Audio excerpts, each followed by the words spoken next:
Hi, if you work for PBS, here's some information on private single-payer healthcare that you wouldn't learn from watching its documentaries. Specifically, the most recent Frontline documentary that aired earlier, March 31st, Sick Around America, portrayed the problems with our healthcare system in this country, but it really touted an industry reform.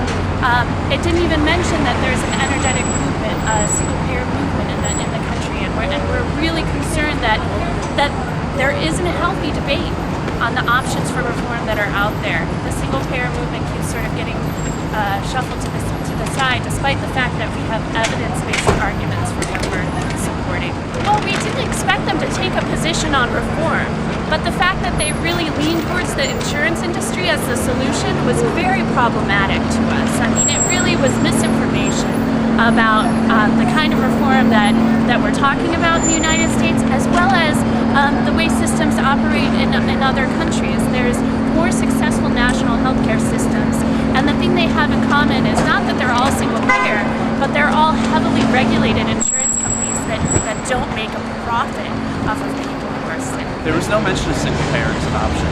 They Frontline saying we don't advocate policies, but they did put on advocates for the insurance industry. Their lobbying was on 3 or 4 times, but there was no single payer advocates or anyone to challenge the kind of mainstream consensus opinion out of Washington that what we need to do is mandate private insurance and subsidize it. But private insurance is very high overhead. 30% of every dollar that goes to private health insurance is wasted on basic administration, where a public system like Medicare does it for 3 to 5%. So this would generate hundreds of millions of dollars every year in healthcare savings, which is more than enough to pay for all the uninsured we have in this country and the people who are underinsured. A big thing that we do here is we talk about private health insurance is like a hospital gown. Chances are your ass is not covered because you're going to end up self-rationing care because you have a $5,000 deductible or you have a 20% copay. With HR 676 National Healthcare, there's no out-of-pocket expense for any healthcare procedures. It's all paid for with progressive taxation, meaning people who stop self-rationing based on their ability to pay. Single payer simply refers to the financing mechanism of healthcare. It's the idea that one public entity would pay all of the doctors and hospitals, so it would be the one public insurer. And it's really the most effective and efficient way to provide health insurance to people.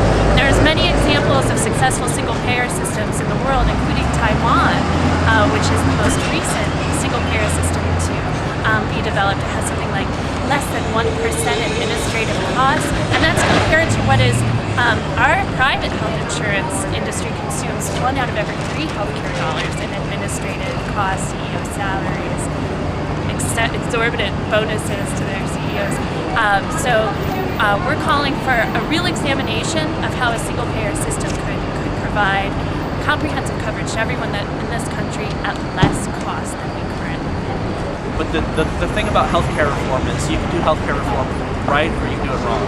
The Medicare Part D program is an example of doing it completely wrong. It said is the first thing is people want choice, so we're going to give them the choice to choose among 20 private insurers. And what this set up is this impossible system where seniors have to spend hours going over the details of your plan to figure out which is best to meet their needs. What we need is one insurance plan for the entire country that covers everything with 0 out-of-pocket expense, so that people know they're covered and can get coverage, get health care when they need it. The group we're out with today, Private Health Insurance Must Go, is a citywide organization, volunteer-fueled, and we're all about raising consciousness about the elimination of the private insurance industry and supporting single-payer legislation, HR 676. We want HR 676 will stop the self-rationing of care based on your ability to pay.